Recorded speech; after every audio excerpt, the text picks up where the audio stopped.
Of the trying long march, the Red Army makes light. Thousands of rivers and mountains are barriers slight. The 5 serpentine ridges outspread like rippling rills. The pompous Wumeng peaks tower, but like molehills. Against warm cloudy cliffs beat waves of golden sand. With cold iron chain bridge, River Dadu is spanned. Glad to see the Min Range snow-clad for miles and miles. Our warriors who have crossed it break into broad smiles.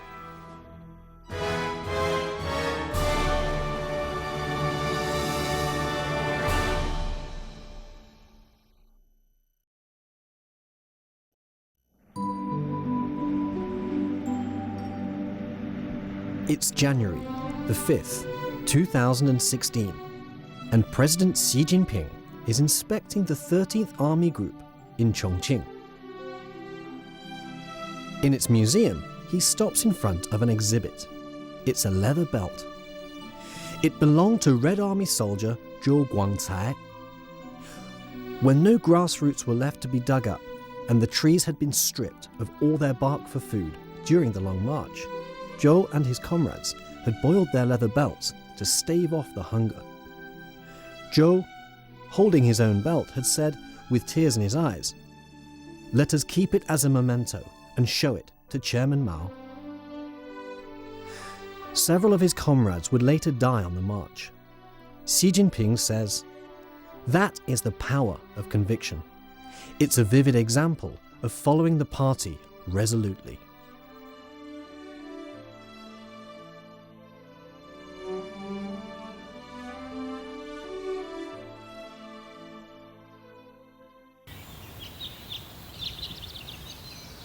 On June the 17th, 2016, to commemorate the 80th anniversary of the completion of the Long March, a challenge is held in Jiajin County, Sichuan Province.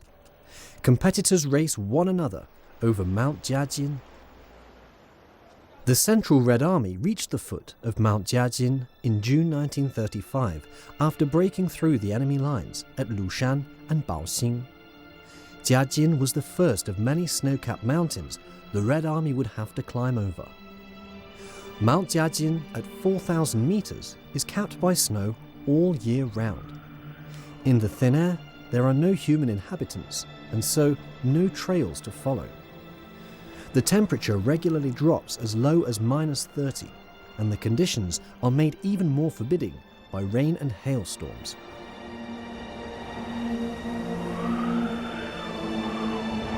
Jiajin 山是死亡之山，老百姓叫做神山了。那个雪山说实在的，鸟都不飞过。下雪下雪，下冰雹下冰雹，老百姓这个他那边穿着有黑幕，那个去吧。哪个街道在哪里就死，过不去。On June the 12th, 1935, an advance force of the Central Red Army, led by Chen Guang, Yang Chengwu, and Huang Kaixiang, began to push towards Mount Jiajin. The decision to follow this route had been taken by the Red Army commanders, but only after considerable thought and discussion. Following the victory at Luding Bridge, the Central Red Army had joined forces with the 4th Front Red Army near the Minjiang River. They intended to head north. Before them lay 3 possible routes.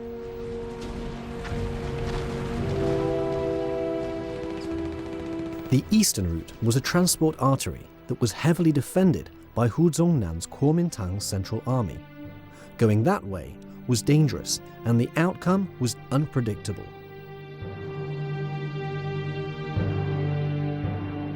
The western route crossed part of Tibet. It would be a long journey, and the way was blocked by a vast canyon over 100 kilometers long. Back during the reign of Emperor Qianlong, a Qing dynasty army had been trapped there for 6 years. An added difficulty was the impossibility of obtaining food. Directly ahead lay a towering, unending range of snow-capped peaks, locally known as the Mountains of Death. Chiang Kai-shek regarded it as impossible to pass that way. However, it was the shortest route and was the one chosen by the Red Army.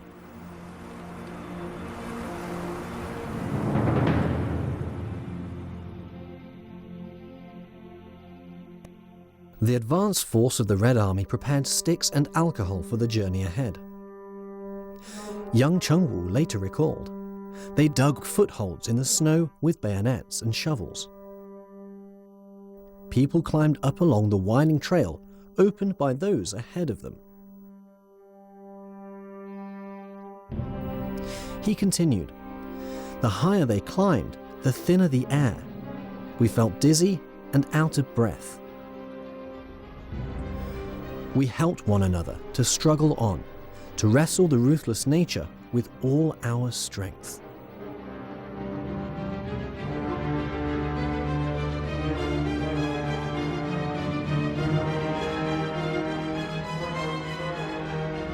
The struggle was just as hard for the main force that followed.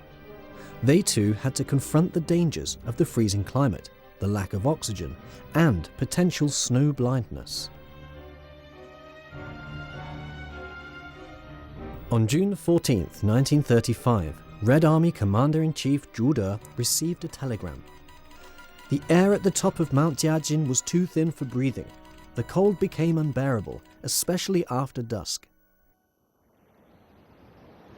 In 1957, the August 1st film studio produced the documentary, In the Footsteps of the Long March. It vividly describes how the Red Army crossed Mount Jiajin.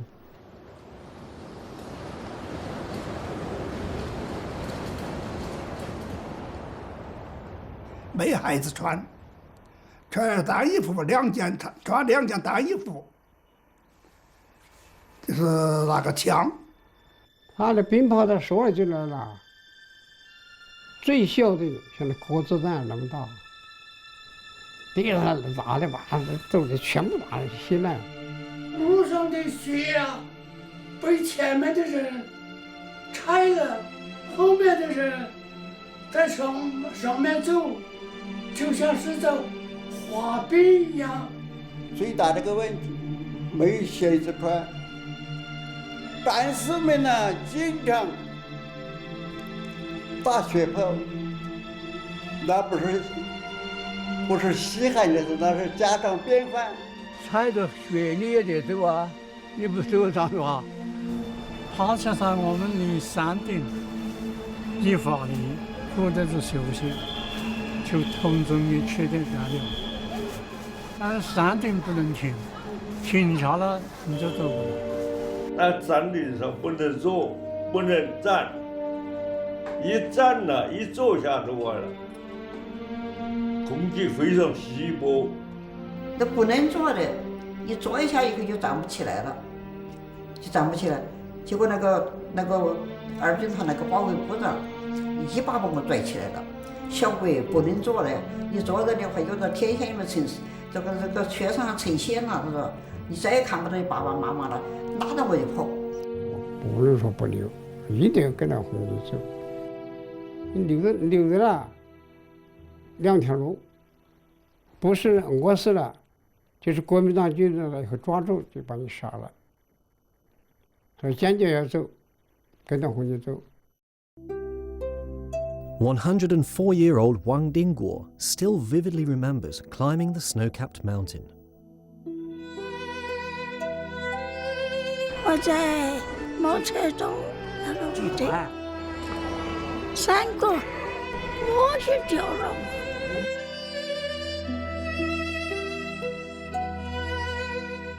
At one point, while crossing the mountain, Wang Dingguo stopped for a rest. But when she got up to carry on, she found her toes had frozen and broken off. But still, she limped on with the army.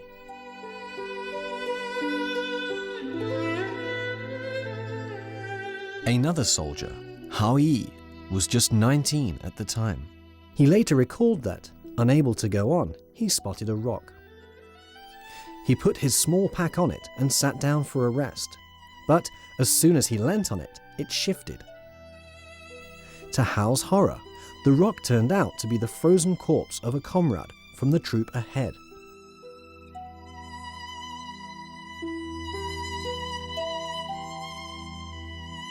就不动了，一滑就摔。后来我去政治处救援干部团那个时候，我把鞋一脱，我走了，打起就走吧，一脱啊，一脚踩到雪那边去，麻了，这个麻从这里麻上来了，看到麻的就麻到这里，我赶快站在石头上了，站在石头也是冰的，没办法麻到这里的，哎呀不行了，应该说走吧走吧，大家都跑步啊。 我说不能走了，不行了，你们走吧。正这时候，有个青年干部在这，他就严长青，他看到我对，走啊！我就不能走了，我就没有鞋了，你们走吧。他从背包一拿个上去一丢，走走走，赶快去！他也不能停了他停了也不行动了，我感觉像可紧张了呀。我赶快把这鞋一穿。 就这样踩乱点了，我就走了，又救了我条命。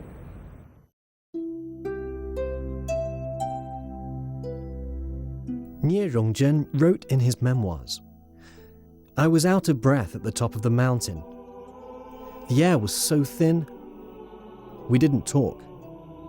We just walked on, no matter how exhausted we were. You might never get up once you'd sat down. The comrades in the guards detachment were quite hardy, yet some of them just collapsed while walking."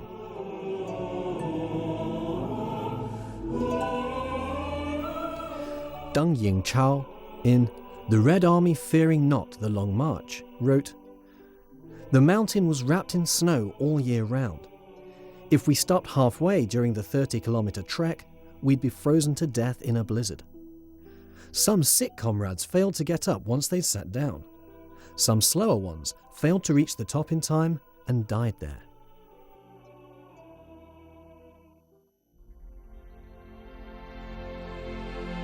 Li Min, in her book My Father Mao Zedong, wrote, "In the morning, Father drank a bowl of steaming chili soup, put on his quilted clothes, and took a stick in his hand. He began to climb along the slippery, steep trail stamped out by the troops ahead of them. Giving his horse to a sick female comrade, Father said, 'If one more comrade can make it, we will have that much more strength for the revolution.' The weather changed suddenly when they'd reached halfway up the mountain, and the hailstones beat down on people's faces and bodies. Father held the soldiers' hands to encourage them. He reminded them to keep their heads lowered and not look up or down. Just keep looking straight ahead."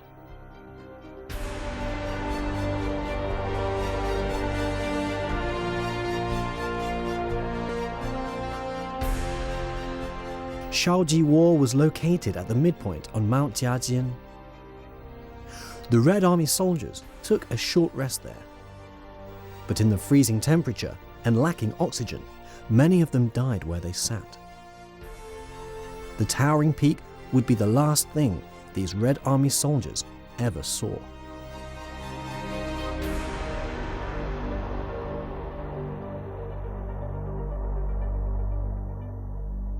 铺的是天，盖的是地，就在地下就睡觉了。3个人背靠背在那个地方，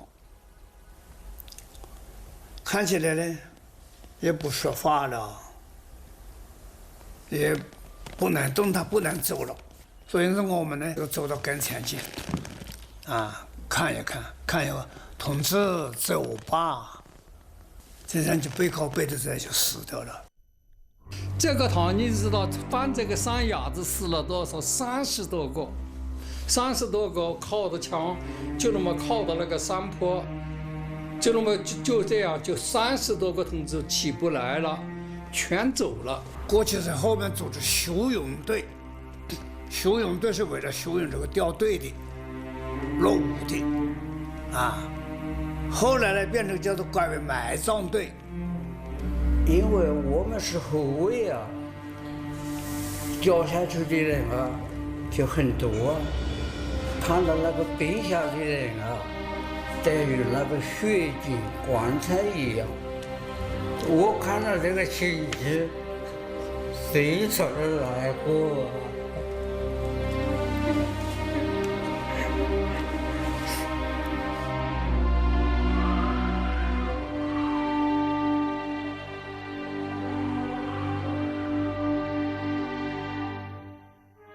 Xu Teli, Xie Jiuzai, Dong Biwu, and Lin Bochu at 58, 51, 49 and 49, they were known as the Four Elders of the Red Army. The Central Committee assigned each of them a horse for the Long March, but all four gave their horse away to wounded soldiers. Step by step, they made their way through the snow of Mount Jiajin.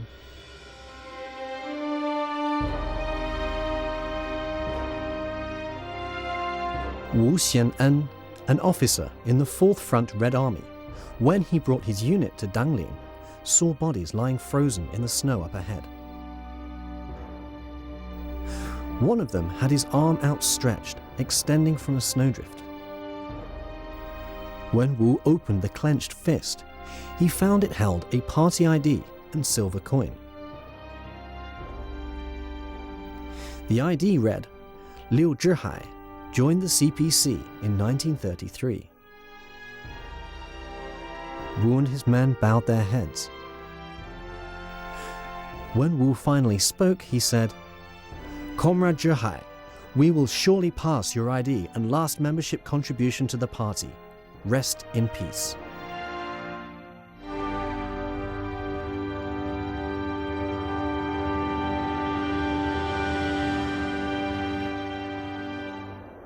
Between June 1935 and October 1936, the three main forces of the Red Army crossed 21 snow-capped mountains.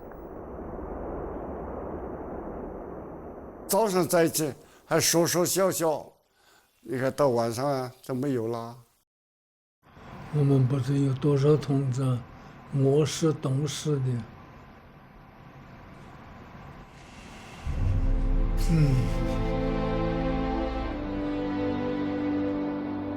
？On the trail over the mountain, at every few steps they encountered the body of a Red Army soldier. Like snow sculptures, they lay there beneath the grey sky. The highest Red Army martyr's tomb is found at the Changban mountain pass. 8 characters are engraved in red on a monument formed of 8 rocks. They read, Martyr's Tomb of the Workers and Peasants Red Army. Qiaoqi, a Tibetan village located at the foot of Mount Jiajin, witnessed how tens of thousands of Red Army soldiers crossed the massive snow-capped mountain 80 years ago. Mao Zedong's immediate aim was to join up with the 4th Front Red Army. He'd taken the decision to cross Mount Jiajin despite not knowing precisely where the other army was. On June the 12th, 1935, the Central Red Army and the 4th Front Red Army met at Maogong in Sichuan. They had a combined strength of over 100,000 men and women. Nie Rongzhen wrote in his memoirs, "It's indescribable how happy we were upon seeing each other. They were so excited, and we were certainly the same."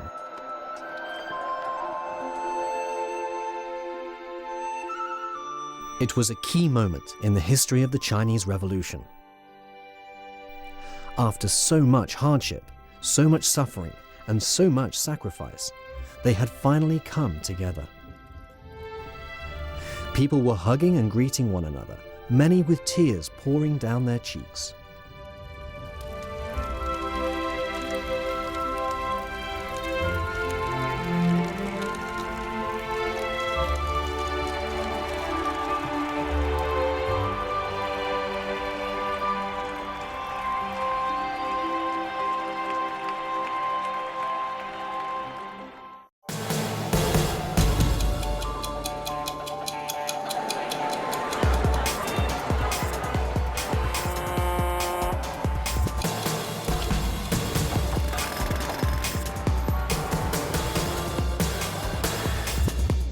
One for all. China 24. From emerging powers to expanding partnerships, from fighting poverty to combating climate change, booming economies, war-ravaged nations, and everything in between. We capture the changes affecting the most dynamic and diverse continent on the planet, taking you beyond the headlines to the people and their stories. Asia Today, delivering Asia to the world.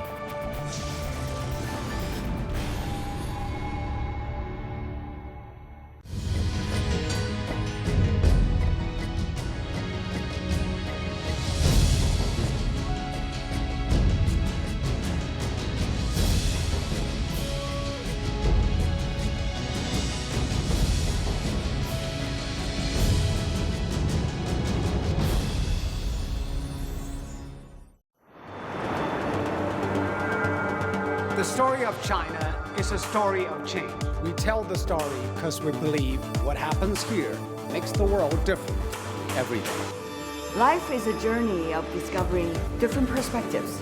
We are young, open-minded, and dynamic. We push the envelope and think out of the box. CCTV News is one of the voices in the world, and our voice is new and loud. I am from America, but I live and work in China. Great powers have big stories. CCTV News is watching closely. I like sharp but informed opinions. Television is not just a show. We deliver a voice of reason through balanced dialogue and very tough discussions. We believe ideas matter.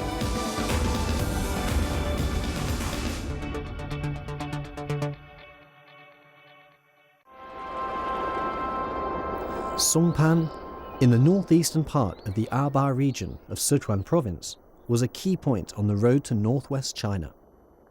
For the Red Army, it was essential that they could pass through there. Both Mao Zedong and Chiang Kai-shek recognized the strategic importance of Songpan,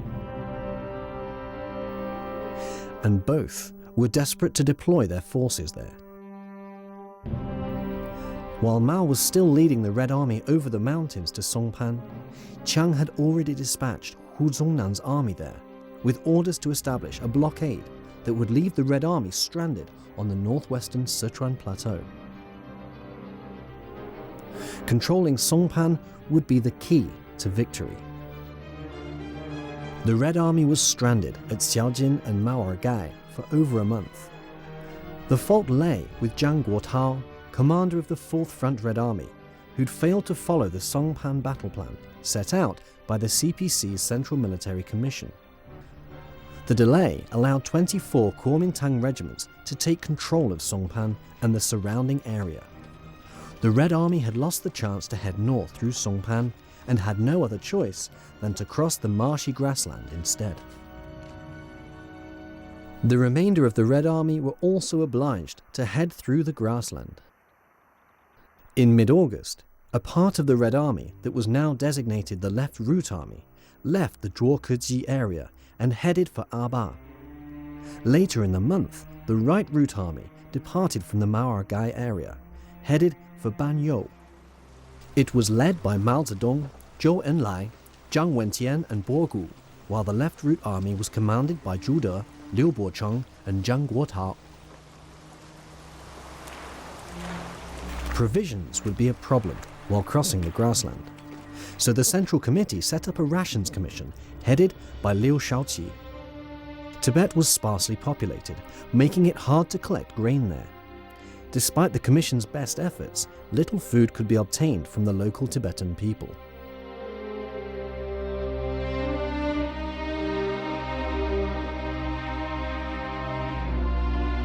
The Songpan grassland, lying at 3,500 meters above sea level, covered a vast area of more than 15,000 square kilometers and extended ahead of the Red Army for 300 kilometers.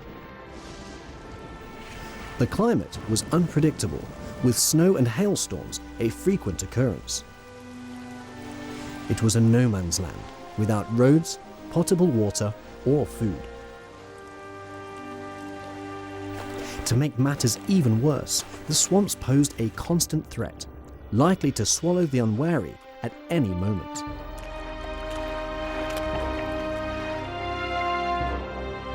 American writer Harrison Salisbury described the Songpan grassland. It becomes a magic carpet speckled with colourful flowers in summer. No herdsmen, yurts, yaks or sheep here, only the silent floral bushes are luring people in.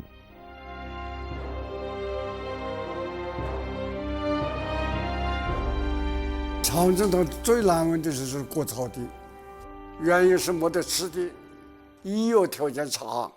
这个割草地是非常牺牲大呀，我们牺牲多少来呀？后卫部队的最大困难是粮食困难。前面的部队因为走过去又把粮食都抽粮食，都把粮食都吃的吃，带的带都走了。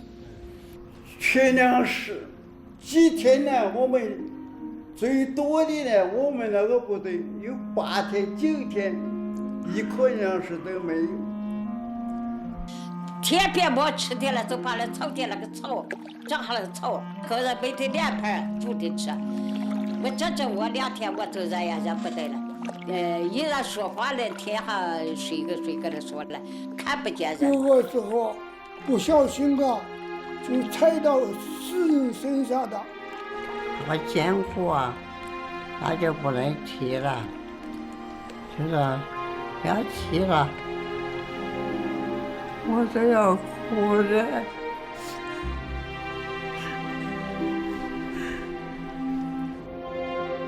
From swamp, they moved on to dry grassland, but still they had nothing to eat except wild herbs, grass roots, and even their leather belts.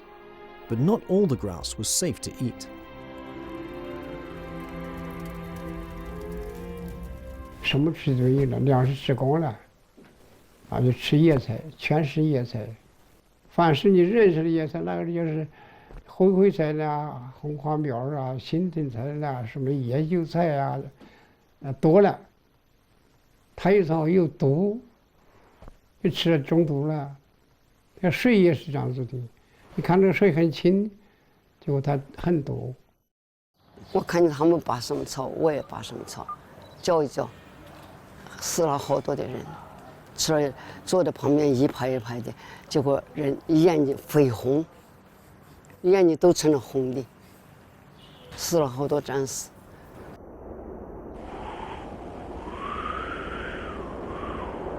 Jiang Side, a member of the 4th Front Red Army, regularly volunteered to taste the wild grass. On one occasion, he lost consciousness for half an hour. 10 years later, he died in Yan'an, killed by a kiln collapse during the Great Production Movement.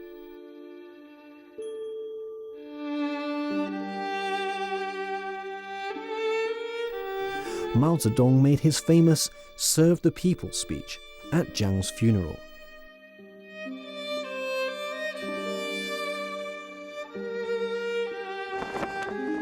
To fend off starvation as they crossed the grassland, the Red Army soldiers ate wild grass, wild vegetables, and boiled leather belts. They even picked out the undigested barley seeds from the excrement of the men and horses. 那草地没吃的没穿的，吃草根吃树皮，那个树皮好吃啊。那个树皮为什么不好吃？你把个树皮给它垮了，皮上面土皮垮了。拿口中拿那个树那皮头，拿来一吃。我们那个6团割草的时候呢，缺少2天，没办法找野菜，找点野菜呢就得吃。那有些人讲的太厉害的话，有什么把人家前面吃的挺过来，吃的不消化，哪晓得还是原来2个土，把它洗干净大便也再吃。小铲子做工事的，就掏开，把那兔子啊，这个老鼠啊，打死吃肉。Zhou Enlai had a high fever for several days on the grasslands.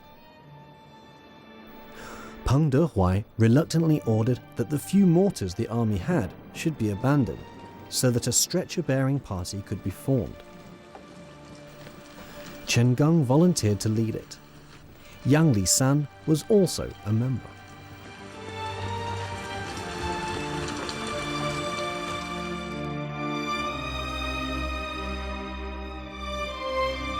The death of Yang Lisan in 1954 profoundly upset Zhou Enlai. He insisted on serving as a coffin bearer at the funeral. At the time, he commented, "Yang Lisan carried me out of the gates of hell. Now, I must carry him for a while."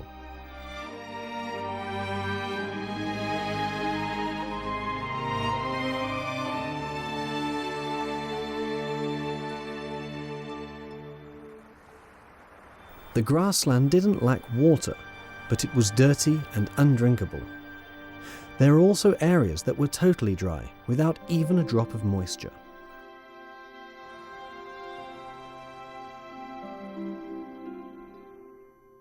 Zhu De's daughter, Zhu Mian, wrote in My Father Zhu De, "The greatest hardship on the grassland was having no drinkable water.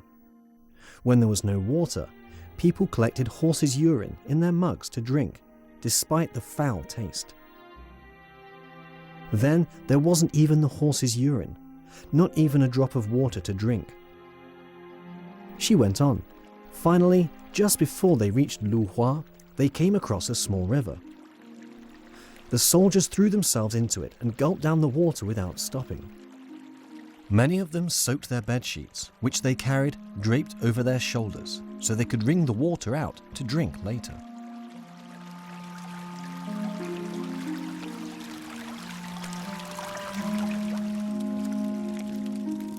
Due to Zhang Guotao's lack of discipline, some Red Army units had to cross the grassland more than once. Always, the worst problem they faced was the hunger.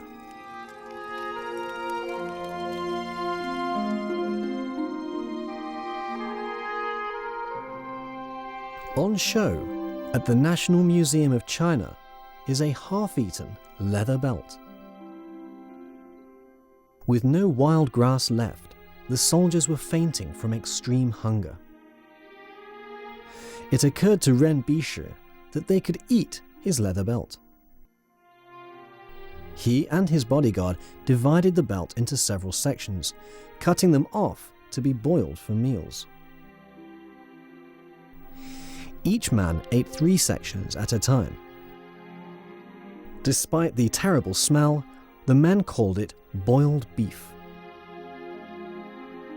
Ren Bishi kept the unfinished belt. Later, his bodyguard, Li Shaoqing, donated it to the National Museum.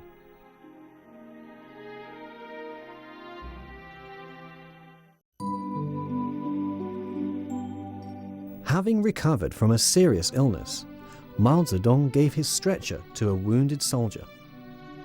Peng Dehuai killed his beloved horse to feed his starving soldiers. He Long ordered that all the horses and mules in his troop be used to transport the sick and the wounded soldiers, so that not one of them was left behind. In such ways, many of the weaker soldiers were able to survive the grassland.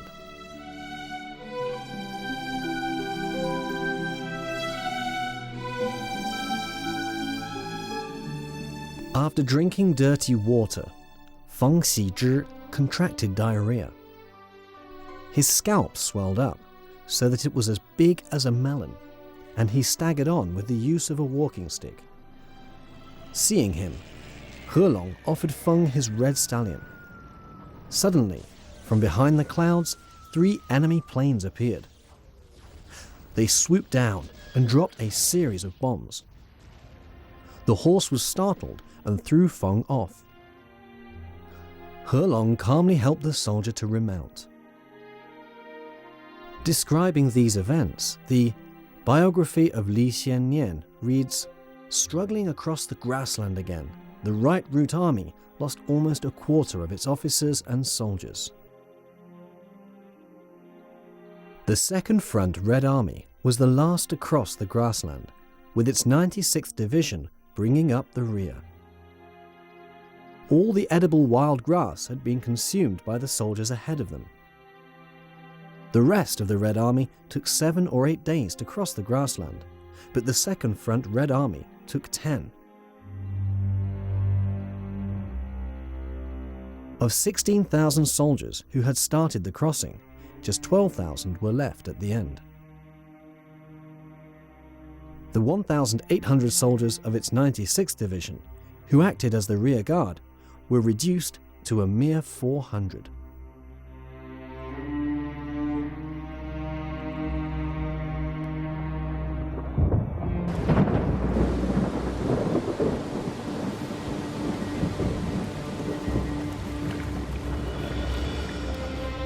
The swamps were the most dangerous part. Beneath the grass, there was a network of crisscrossing creeks. The muddy ground mixed with rotten grass was soft and sucked at their feet. When someone sank into the mire, everyone around him would rush to haul him out. Many dying soldiers covered their faces with grass to feign death, so they would not be a burden. But those who were responsible for helping the dying discovered the ruse. They were sworn to do everything in their power to bring their brothers out of the grassland. They insisted on carrying anyone, so long as he drew breath.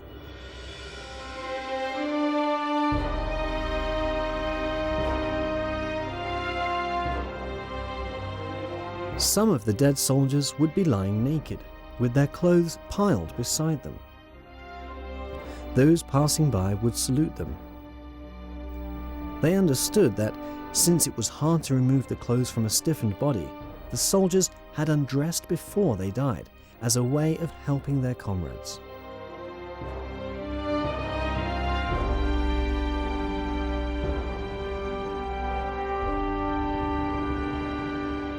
At first, the army followed trails across the grassland. But before long, the route was marked by the bodies of their comrades and ultimately by piles of their bones.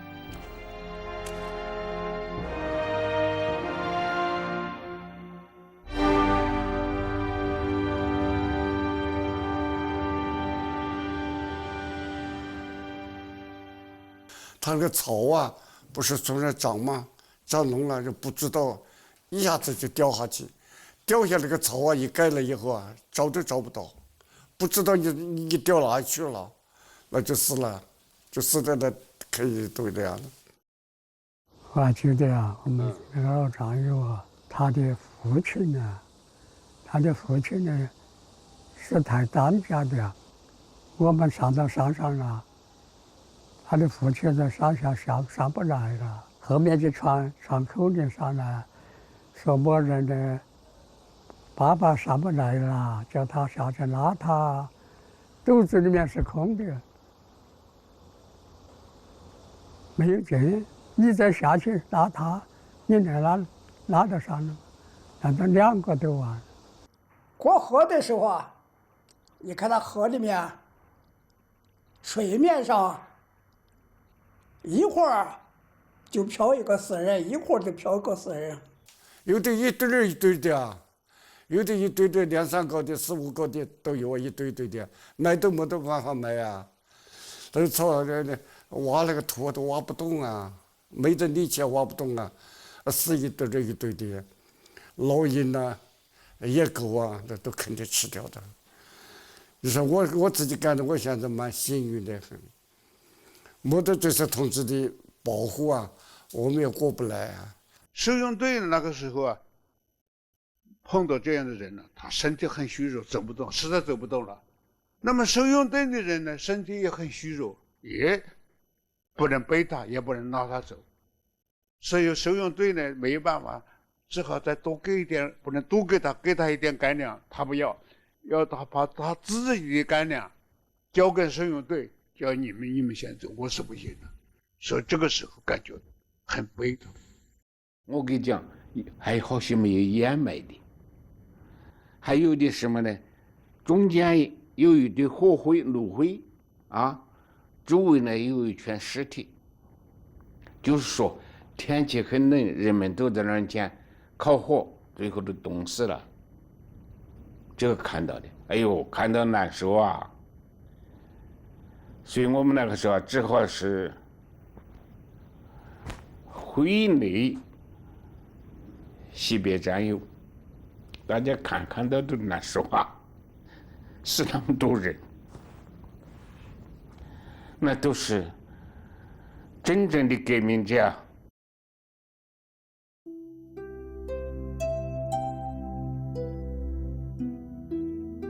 The marble monument beside the Baozuo River was erected in honor of more than 800 Red Army martyrs. In late August 1935, Peng Dehuai told Wang Ping, commander of the 11th Regiment of the 3rd Front Red Army, that between 700 and 800 of their soldiers had still not crossed the river. He ordered Wang Ping to take a battalion with him and go back to help them. Wang and his unit eventually found the missing soldiers. They were sitting motionlessly, back to back. They'd all died either from hunger or from their wounds. However, Wang Ping found one young soldier who was still breathing. He told a scout to carry him, but he died soon after they crossed the river. This was the biggest single loss of life during the Red Army's crossing of the grassland.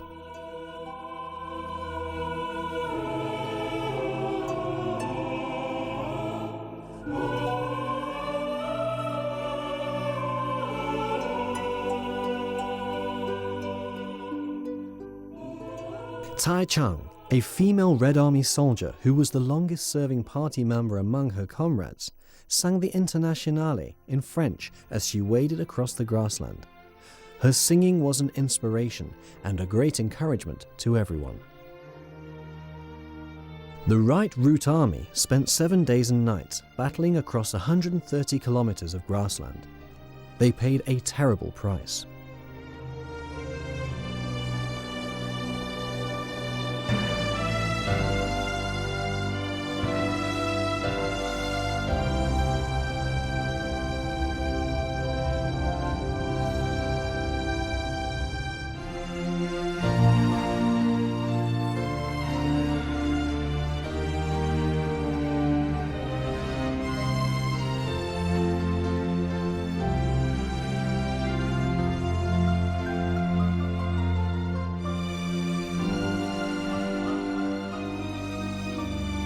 The Right Route Army, combining elements of the Central Red Army and 4th Front Red Army, was the first to cross the grassland.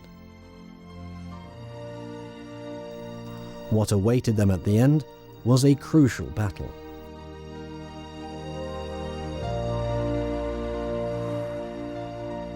In August 1935, the various units of the Right Route Army reached Baozuo and Baozuo. Baozuo, in the northwestern part of Songpan, was a vital gateway on the Red Army's northward advance.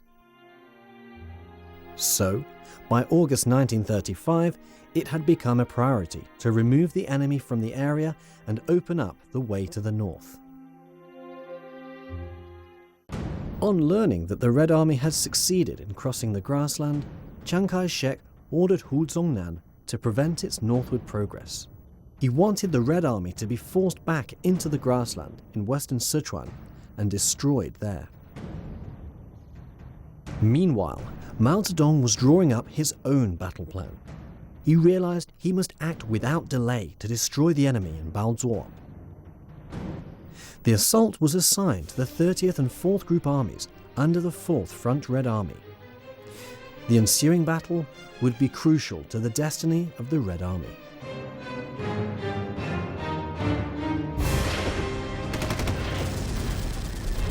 On August the 29th, the Battle of Baozuo began. In 3 days of fierce fighting, the Red Army destroyed the enemy there, and most of the reinforcements sent to help it. Commander of the Kuomintang's 49th Division, Wu Chengzhen, was wounded. In all, the Red Army killed, wounded, and captured more than 4,800 men of Hu Zongnan's army, and seized more than 1,500 guns. In the face of the elite Kuomintang troops, the hungry, ragged and exhausted Red Army soldiers became fierce and indomitable. They charged like roaring tigers, showing no signs of having struggled over high mountains and treacherous grassland.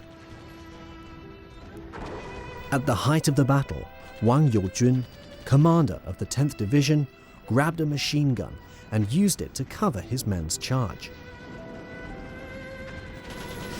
He was just 24 when he sacrificed his life on the battlefield.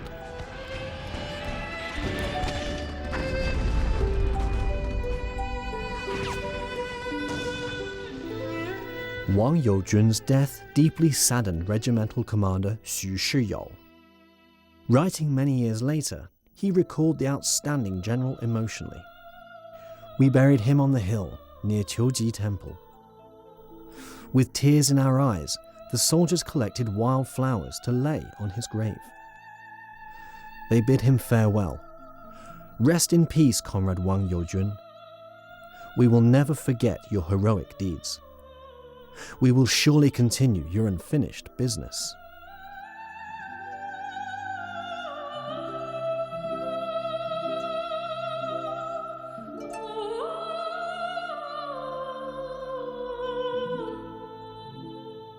The Red Army's victory in the Battle of Baozuo crushed Chiang Kai-shek's attempts to force them back into the grassland. It opened up the road to southern Gansu and made it possible for the CPC and Red Army to confront the Japanese aggressors further to the north. Having overcome this latest obstacle, the Red Army could see the dawn of victory.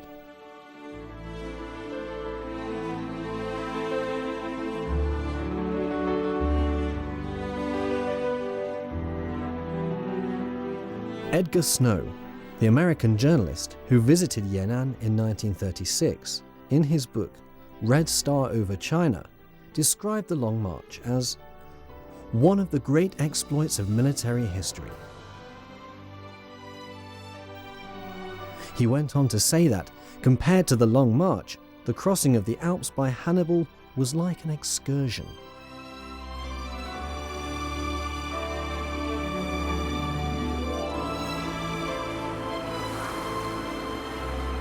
Confronted by snow-capped mountains and wild grassland, the Red Army had endured. When human life had been tested to the limit, they'd shown extraordinary perseverance and recorded a heroic epic. The peaks and grassland had yielded before the revolutionary conviction of the Red Army soldiers.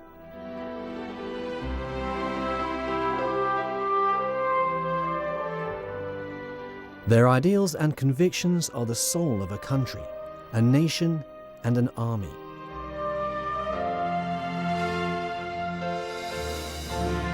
With this soul, a state will grow strong, a people will thrive, and an army will be invincible.